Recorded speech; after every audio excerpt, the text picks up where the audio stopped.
Well, it's a week after we filmed the episode, and we found some ammo. Patrons have offered us brass. Patrons have offered us dyes. We've gotten all kinds of things here, but we actually found some contemporary ammo for this pig. So Bruno's going to stick some ammo in it and make sure that it works. Yeah, I guess it's probably a christening. I don't think this thing's been shot ever. I honestly think it's unfired. We're going to pop this thing's cherry. Let's have at. So as you'll note that when you push down on the follower, it does not unlock the slide. This is a good thing, or else Bruno would be introduced to Remington 81 thumb. We've also been offered the files for a 3D printed cartridge stripper, which I think Bruno's going to be into in a hot minute when he gets done. We there?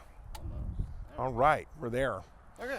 So there's a mag release on the other side. Okay, so what we're going to do now is just see that it works.